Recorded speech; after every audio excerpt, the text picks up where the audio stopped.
पहा नवीन एपिसोड्स एकदम add free.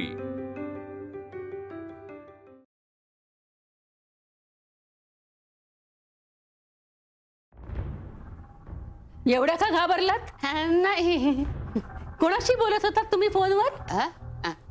तुला काय ग नसत्या चौकशा? जा तुझ्या खोलीकडं. हलत नाहीस मग राहायतच पुतळ्या ग तू बी. जाऊ दे मला. सासूबाई, तुम्ही माझ्यापासून काहीतरी लपवताय.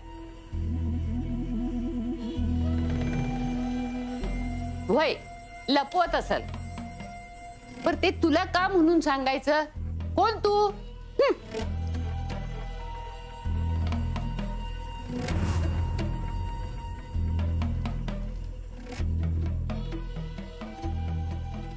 या सासूबाई फोनवर कोणाशी बोलत होत्या?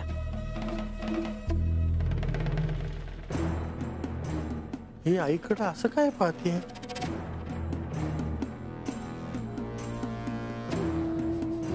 आईला काही अडचण तर नाही ना? तू इथं काय करतेस? नक्कीच काहीतरी घोटाळा आहे. सासूबाईंचा चेहराच सांगत होता. काय काय? त्या फोनवर बोलत होत्या. विचारलं ना तर त्यांचा चेहराच पिक्का पडला. कोणाचा फोन असू शकतो? तू आता खूप जास्त विचार करू लागलीयस. याचा अर्थ तुला भूक लागलीये. सासूबाई अशा कोणत्या नातेवाईकाला फोन करत असतील ज्यांना त्यांची गरज पडलीये? सगळी घरातली माणसं तर घरातच आहेत. मग बाहेर कोणी गेलंय का?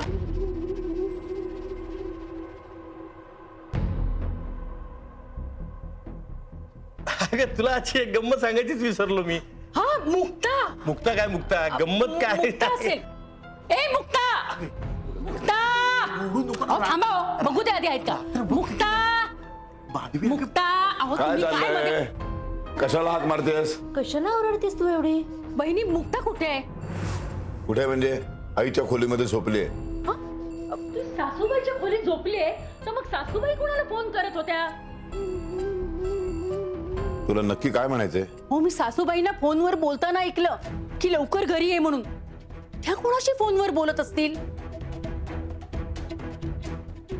मुक्ता, मुक्ता. ए मुक्ता. अगं ही काय पद्धत झाली का? हे झोपलेल्या दिवशी झोपण करतात का? सगळ्यांची झोप मोडशील तू. अहो पण पाहून यायला काय हरकत आहे? माधवी, अगं ती सासूबाईंच्याच खोलीत झोपली ना, मग जाऊन कशाला बघायचंय तुला? अहो प्रश्न विचारण्यापेक्षा तिथे जाऊन पाहिलं तर काय हरकत आहे? अगं पण अहो दादा, मला जरा संशय आहे. सासूबाई जिच्याशी बोलत होत्या ना की लवकर ये, ती मुक्ताच असणार. आपण जाऊन पाहायला काय हरकत आहे? तुम्ही माझ्यासोबत या ना, आपण जाऊन पाहूया. ठीक आहे, चल. हा चला चला चला.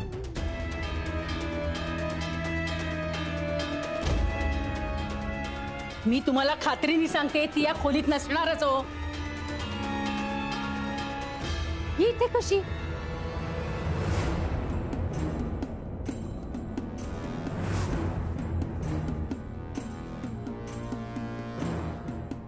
माधवी, तुझ्या डोक्यामध्ये ना सतत संशयाची भूतं नाचत असतात. उगाच अर्ध्या रात्री सर्वांना उठवलंस की नाही? तर निघा, चला चला सगळ्यांनी. अहो पण माधवी, जा तू तुझ्या खोलीत. जवळ झोप. अहो पण मग सासूबाई फोनवर कोणाशी बोलत होत्या? म्हणजे सासूबाई कुठे आहेत? अगं असतील बाथरूम मध्ये. हो, सासूबाई. गप्पा बस. काय इथे काहीतरी कर रे बाबा. भाऊ, तिच्या ना डोक्यावर असं एक बटन लाव, म्हणजे ते दाबलं की ही बंद व्हायला पाहिजे. माधवी, तुझ्या ह्या संशयी स्वभावामुळे ना घरातली सगळी शांती निघून जाणार आहे एक दिवस. काही बोलू चल. अहो पण मी खरं सांगते तुम्हाला. अहो ऐकून तर घ्या माझं. काय आहे पण? बावळटपणा नुसता अक्कल शून्य गाढवा आहे सगळी घरात भरलेली.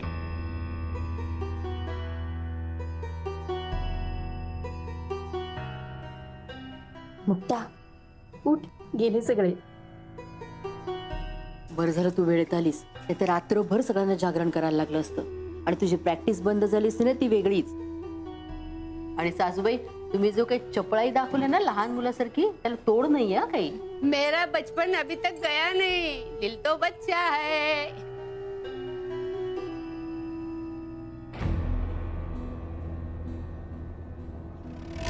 काय चाललंय काय तुमचं? हसताय कसले? आत्ता ही झोपली होती ना, मग अचानक कुठली आणि खिदळायला लागली? नाही म्हणजे तुम्ही गेलात आणि लगेच सुटून बसली. अहो तिला सगळ्यांचे आवाज ऐकू येत होते, आपल्या सगळ्यांचे.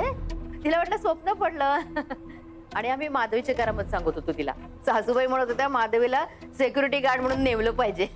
नको नको, अजिबात नको. रात्रभर सगळ्यांवरती संशय घेईल आणि पोलिसांना बोलवून ठेवेल इथे. अहो असेच विषय निघाला नाही म्हणून मग आम्ही हसत होतो. आणि मी मुक्ताला सांगत होते की रेणुका आता आपल्या बरोबर झोपते म्हणून. काय सांगता? खरंच रेणुकाताई तुमच्याकडे झोपायला आल्या होत्या? हो ग, विश्वास बसत नाही ना तुझा? मला तर वाटतंय आपल्या घरातल्या सगळ्यांना वेळ लागलाय. कोणी कधी किंकाळतंय, कोणी उठतंय, कोणी कोणाच्याही दुसऱ्याच्या खोलीत जाऊन झोपतंय. काय चाललंय सगळं? पाळणा घर बनवून टाकलंय संपूर्ण घर. पण मला सांग, एवढं रातचं मुक्ताला का शोधत होतस? ते सकाळी मला ते धिरडं खायची इच्छा झाली होती, तर त्याच्यासाठी तिला सांगण्यासाठी तिला शोधत होतो. मग एवढं रात्री? अरे सकाळी सांगायचं की, झटपट झालं असतं. तोपर्यंत तिने दुसराच नाश्ता तयार केला असता तर. काय आपल्या घरात सगळ्यात लहान कोण आहे? हे काय बोलतेस तू? खरंच आपल्यामध्ये अजून एक तानं बाळ आहे. हे बघ आलं बघ. अरे तुम्ही सगळे इथे काय करताय? काय रे, आमच्या सगळ्यांचा आवाज ऐकून उठलास का तू? हो. आई चल ना, मला झोप नाही येते. हे बघ, हे आलं आपल्या घरातलं सगळ्यात डॅम्बिस मूल. एक मिनिट म्हणजे तू आई जवळ झोपणार आहेस? हो मग. आणि मुक्ता तू आजी जवळ? यार म्हणजे मी खोलीत एकटा? नाही आई तू माझ्या सोबत चल. हा अगं किती दिवस झाले मी तुझ्या खुशीत झोपलोच नाहीये ग. चल ना. हे खुशी, आज बायको जवळ नाहीये तर तुला आईची खुशी आठवली? ते काही नाही, आई आज माझ्या जवळ झोपणार आहे. चल तू. आई तू माझ्याजवळ नाही, झोपायचं. हे बघ आमचं आधीच ठरलंय. आई आपण रेणुकाताईंना जाऊ द्या. काही दिवसात त्यांचं लग्न होणार आहे. तुम्ही इकडेच आहात ना, तुम्ही झोपा. करेक्ट बोललीस तू. काय यार मुक्ता, अगं तू मला इमोशनल ब्लॅकमेल केलंय. असू नको. जा तू आई, जा तू. लहानपणी आईजवळ झोपण्यासाठी दोघं असेच भांडायचे.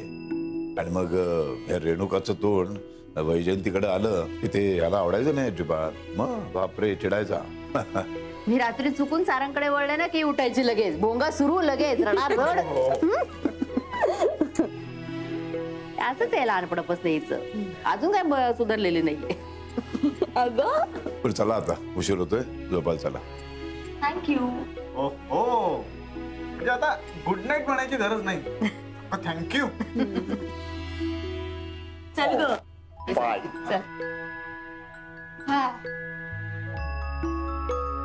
देवा नारायणा, अरे ये रे बाबा. ए मुक्ता, चल ये झोपायला ये. झोपूया.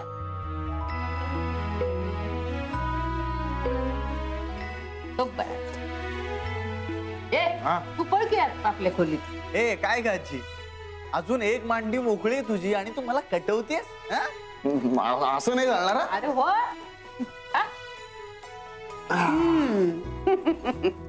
कशी इडी पोरं आहेत माझी.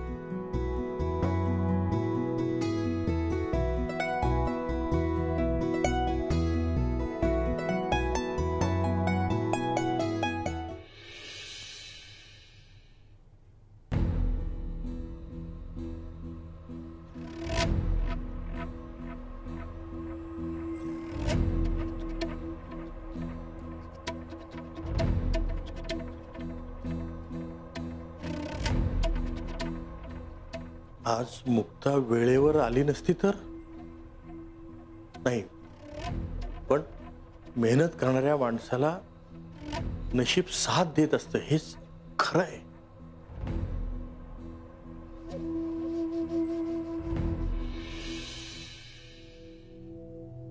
गुड मॉर्निंग नामो. हा गुड मॉर्निंग. आपण इकडे कुठे चालले? व्यायाम म्हणजे जरा पायी चालून येतो, फिरून येतो, जरा व्यायाम. चालायला होय? अहो म्हणजे मागच्या दाराने कुठे जात आहे? कुठून जा की. आणि तसं आहे मागच्या दाराला कुलूप लावलंय. चावी आहे ना माझ्याकडे. हा हा हा मग बरं आहे. पण काय हो, असं अचानक एकदम व्यायाम सुरू केला? हा अचानक म्हणजे काय हो, आज आता 1 तासाभरापूर्वीच मला असं जाणवलं की आता आपलं वय झालंय, व्यायाम करायला पाहिजे. होय होय. चल चल जाऊ मी, कारण काय ताजी ताजी हवा संपायच्या आत फिरलं तर बरं आहे ना, तेवढंच. वय वय, लवकर जावा नाही तर ताजी हवा संपून जायची. हा, असू दे, चल तुझं चालू दे.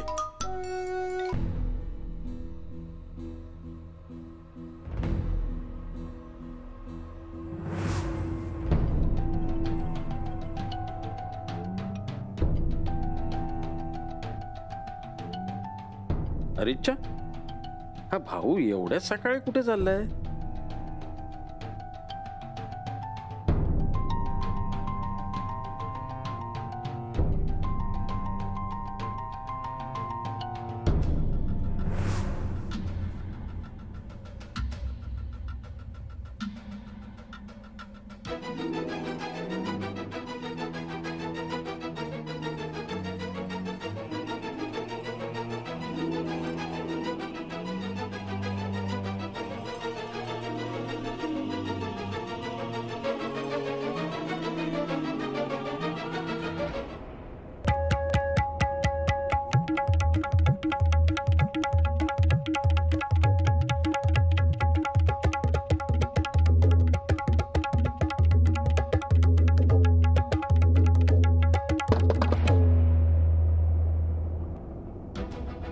कोण?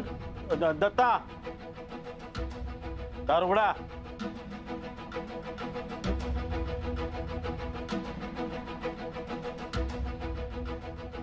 चोरून मारून कामं करायची ना, म्हणजे अंगात अशी चपळाई असावी लागते. लगेच दार बंद करता यायला हवं. दाजी, तुम्ही इथं काय करताय? काय नाही, इथून चाललो होतो, काहीतरी वाजायचा आवाज आला, तमडक तमडक. म्हटलं बघूया काय चाललंय ते. तर पाहत होतं काय, तबला.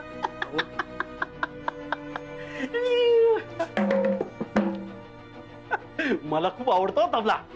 मला वाजवायला शिकवाल का? काय नगरकरांच्या घरात वाद्य वाजवायला परमिशन नाही ना. मग भाऊ काका, परमिशन नसताना तुम्ही कसं काय चोरून चोरून तबला वाजवलात? हे बरं आहे, या घरामध्ये प्रत्येक जण चोरून चोरून काहीतरी करतोय. मग मी एवढेशे 25 लाख रुपये चोरले तर एवढा अपमान केला तुम्ही माझा? दाजी, मुद्द्याचं काय आहे ते बोललात तर बरं होईल. मुद्द्याचं ना, रावसाहेबांचा विरोध असताना मुक्ताने स्पर्धेत भाग घेतलाय. मुक्ताने प्राथमिक फेरी सुद्धा पार केली आहे. सध्या ती गोडाऊन मध्ये प्रॅक्टिस करते आणि तुम्ही तिला गुरु बनवून ही अशी रेकॉर्डिंग पाठवून मदत करताय. सगळं माहिती आहे मला, पण रावसाहेबांना माहित नाहीये. पण त्यांना हे कळलं तर तुमचं काय करतील ते? पण तुम्ही त्यांचा असा विश्वास तोडायला नको होता. तुम्ही, वैजयंतीताई, आजी, सारंग या सगळ्यांनी रावसाहेबांना धोका दिलेला आहे.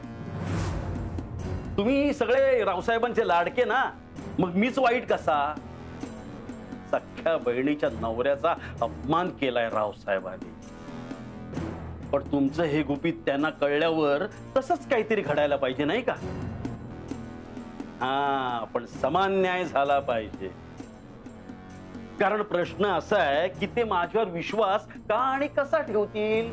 कारण मी चोर माणूस. त्यामुळं तुम्ही आठवलं, ते मुक्ताचा गोडाऊन मध्ये प्रॅक्टिस करतानाचा व्हिडिओ आहे ना आपल्याकडे. नाही आहो दाजी,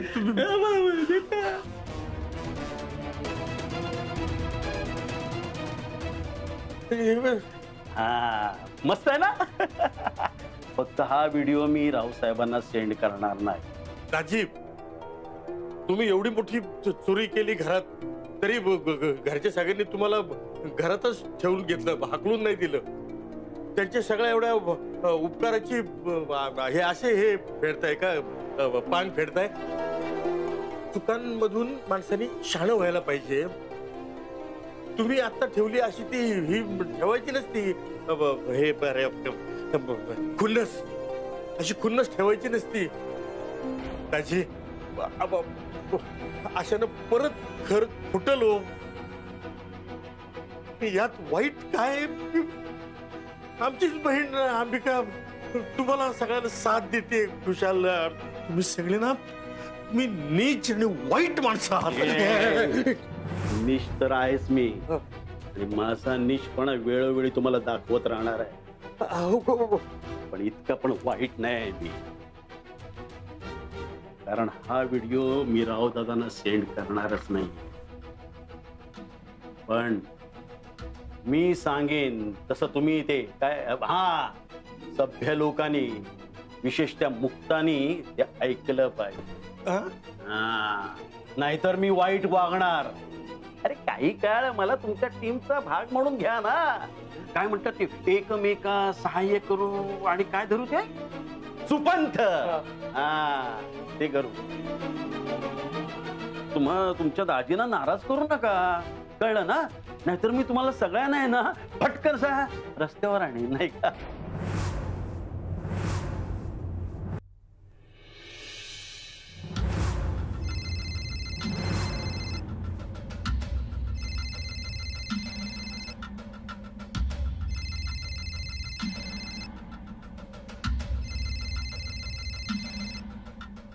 हॅलो दत्ता मामा, कोणाला व्हिडिओ दाखवला? सांगा ना लवकर. अहो दत्ता मामा सांगा ना पटकन. मला ना माझी खूप एक्साइटमेंट होतीये. सांगा ना पटकन. अरे हो हो हो हो. अरे तुझा उत्साह पाहून मला खूप आनंद झालाय. दत्ता मामा प्लीज आधी सांगा बरं. ऐक,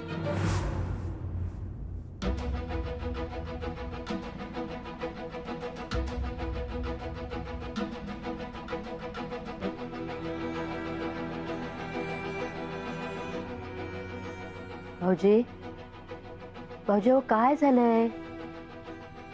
काय झालं सांगा, आता आम्हालाही टेन्शन यायला लागलंय. वहिनी फार भयानक घडलंय.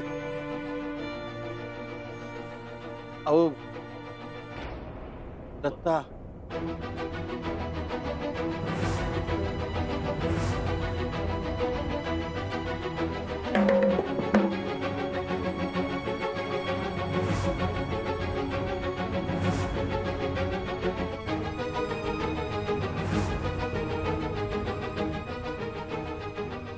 सध्या ती गोडाऊन मध्ये प्रॅक्टिस करते.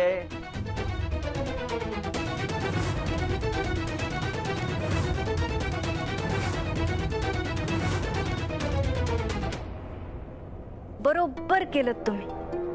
सध्या रावसाहेबांना सांगायची काही गरज नाहीये. सध्या मुक्ता आणि मुक्ताची गँग चांगलीच घाबरली असणार आहे. दत्ता मामा, आपल्याकडे ना आज एक जबरदस्त संधी चालून आली आहे. या संधीचा जरा योग्य उपयोग करूयात. अगदी बरोबर बोललीस तू. पण आपण नेमका कोणता फायदा उचलणार आहोत?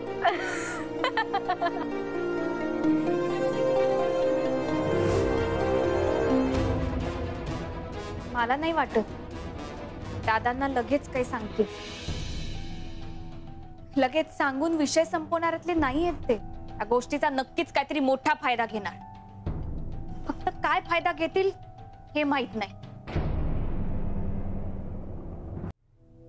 ज्याची भीती होती तेच घडलं. मी म्हणत होते ना, खोटं जास्त दिस लपून नाही राहत. शेवटी आपण पकडले गेलोच. मुक्ता, तू चुकीच्या माणसाला दया दाखवलीस. हे त्याला घराच्या बाहेर काढत होते तर तू म्हणालीस घराच्या बाहेर काढलं तर गुन्हेगारी मार्गाकडे जाईल, नका त्याला घराच्या बाहेर काढू म्हणून ठेवलं ना घरात. अगं तुझा उद्देश चांगला होता, पण त्या लायकीचा ऐकतो माणूस. कारलं किती पाकात घोळलं साखरेच्या किंवा साखरेत बुडवून ठेवलं ना तर ते कडूच राहतं. त्याच्या डोक्यात सतत काही ना काही वाईट विचार येणार.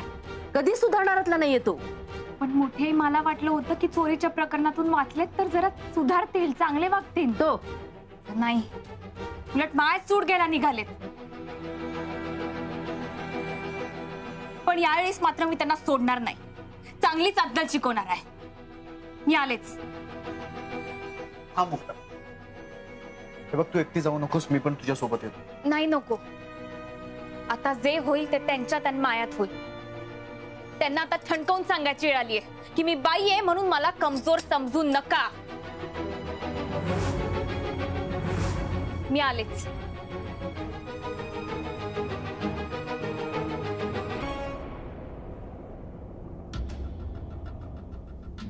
आई, मुक्ताला ही स्पर्धा अर्ध्यातच सोडावी लागणार आहे असं दिसतंय. त्याचे अजिबात नाही. मी मुक्ताला स्पर्धा अजिबात सोडू देणार नाही आणि कुणाला तसं करूही देणार नाही. अरे मुक्तामध्ये जिंकण्याची जिद्द आहे. तिच्या हातामध्ये देवीचं वाद्य आहे. अरे मुक्ता म्हटलं की संबळ आपोआप दिसतो आपल्याला. तिच्या संबळाचा नाद बुरसटलेल्या विचाराच्या समाजाला शहाणं करणार आहे. आपण असं तिला स्पर्धेतनं बाहेर नाही पडू द्यायचं. आपण तिच्या पाठीशी ठाम उभं राहायचं. त्यासाठी कुणाशी भांडायला लागलं ना तरी चालेल, आपण भांडायचं. काही झालं तरी मुक्ताला तिचा सन्मान आणि ओळख मिळायलाच हवी.